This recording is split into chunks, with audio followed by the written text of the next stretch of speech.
সাহাবারা প্রশ্ন ছুড়ে দিলেন, ইয়া রাসূলুল্লাহ মাতা সাআ, কখন কিয়ামত হবে? বিশ্বনবী বললেন, ইদা দুইয়াতিল আমানা, যখন আমানতের খেয়ানত হবে তখন কিয়ামত হবে। সাহাবীরা আবার প্রশ্ন ছুড়লেন, কাইফা ইদাআতুহা ইয়া রাসূলুল্লাহ, হে নবী আমানতের খেয়ানত কেমন করে হবে? বিশ্বনবী বললেন, ইদা উসিদাল আমরু ইলা গায়রি আহলিহি ফান্তাযিরিস সাআ, যে লোকটা যেই চেয়ারে বসার যোগ্য নয় তাকে যখন ওই চেয়ারে বসিয়ে দেওয়া হবে তখনই কিয়ামত হয়ে যাবে। এরকম আমানতের খেয়ানত তো ভুইগরে নাই। ধরেন একজনের আপনারা প্রধান বক্তা হিসেবে দাওয়াত দিলেন, জানে না কোরআন, জানে না হাদিস, জানে না বক্তৃতা, এটা কিয়ামতের আলামত না? এটা আমানতের খেয়ানত না? এই দেশে শিশু বক্তা আছে না নাই? কথা কন। আহা, এদিকে আর কি মানুষ হয়েছে? শিশু বক্তা হইলে 3 গুণ হবে, বিল্ডিং টিল্ডিং ভাঙ্গা, প্যান্ডেল ম্যান্ডেল খুললা, অবস্থা সারা। এত মানুষ ও যে কি বলে ও নিজেও জানে না, কি যে জানে না ওইটাই জানে না। সবকিছুর একটা বয়স আছে, তোমাকে পড়াশোনা করতে হবে, তোমাকে ডিগ্রি অর্জন করতে হবে, তোমাকে জানতে হবে, তোমাকে বিশ্লেষণ করার, অ্যানালাইসিস করার ক্ষমতা রাখতে হবে।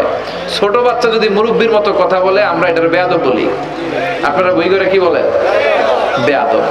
পাশে খতিব সাহেব হুজুর, এখানে হাফেজ সাহেব হুজুর, এখানে ইমাম সাহেব হুজুর, এখানে কামিল মাদ্রাসার প্রিন্সিপাল, এখানে জগৎ বিখ্যাত মুহাদ্দিস, আর সে বেয়াদবের মতো পায়ের উপর পা তুলে আঙ্গুল নাড়িয়ে নাড়িয়ে কথা বলে।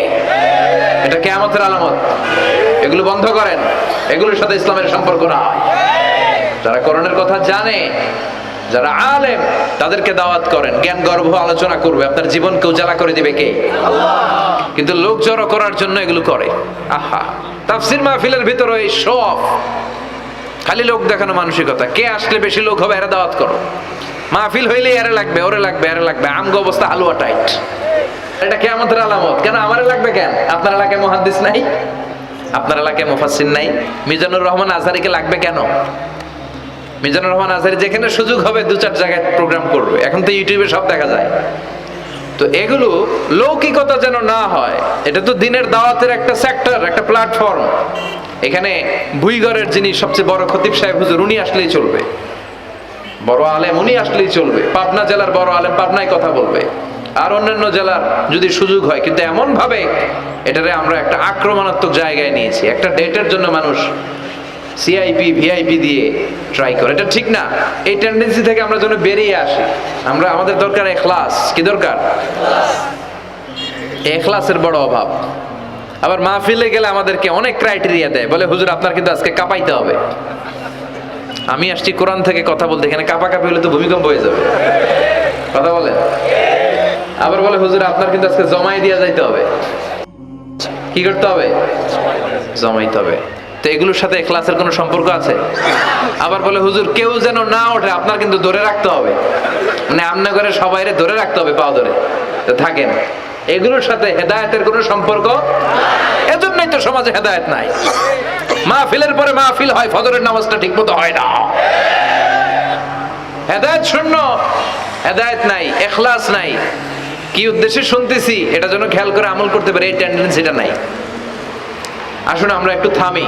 স্টপ, থামেন, অনেক হয়েছে। আন্না ইসলাম কি বলে, কি শিখাতে চায়, কি বুঝাতে চায়, ওইটা বোঝার চেষ্টা করেন, ওইভাবে মানার চেষ্টা করেন। কে কি বললো দেখার দরকার নাই, এত লোক জড়ো হওয়ার দরকার নাই। আজকে যদি চ্যানেল একটাও না থাকতো, 10 জন বসে যদি আমার কথা শুনতো, কোনো সমস্যা আছে? কথা বলেন। এজন্য হেদায়েতটা সবচেয়ে বেশি জরুরি, ইখলাসটা জরুরি, আল্লাহর প্রতি ভয়, আস্থা, ভালোবাসা, এটা বেশি জরুরি। আল্লাহ তুমি ইখলাস দিয়ে আমাদের হৃদয়টাকে পূর্ণ করো। তাহলে এই যে লোক যে চেয়ারে বসার যোগ্য না, ওই লোক যদি ওই চেয়ারে বসে, কিয়ামতের আলামত আছে না নাই? চেয়ারম্যান হওয়ার যোগ্যতা যদি না থাকে, যদি চেয়ারম্যান হয়ে যায়,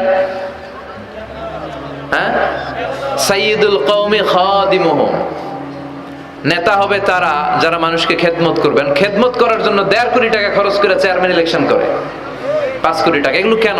এই ট্রেডিশন দেশে আসলো কেন? উনি টাকা খরচ করবে কেন? ওনার চা খাওয়ানো আর সিগারেট খাওয়ানো লাগবে কেন? উনি তো আমাদের খাদেম হওয়ার জন্য আসছে। উনি জনপ্রতিনিধি হয়ে দাঁড়াবে, যাকে আপনারা পছন্দ করবেন ভোট দিবেন না। হাজার হাজার কোটি টাকা, শোডাউন, সব আছে না নাই? কিয়ামতের আলামত। মসজিদের সভাপতির সাথে মসজিদের কোনো সম্পর্ক নাই, আছে না নাই? সব সভাপতিকে আমি এক পাল্লায় মেপে দিচ্ছি না, বেশিরভাগের এই অবস্থা। ভালো দুই একজন আছে, আমি জেনারেলাইজ করছি না। সভাপতি তো হবেন তিনি যার সাথে মসজিদের দরদ বেশি, মায়া বেশি, মসজিদে যায় বেশি, ঠিক কি না? এখন বছরে উনারে একবার খুঁজে পাওয়া যায় না উনি সভাপতি, উনি সেক্রেটারি, উনি ক্যাশিয়ার, আছে না নাই? তার মানে উনি এখানে বসার যোগ্য ছিল না, ওনারে বসানো হয়েছে। যেই লোক যেই চেয়ারে বসার যোগ্য নয়, তারা যখন ওই চেয়ারে বসিয়ে দেওয়া হবে, বিষ্ণু বললেন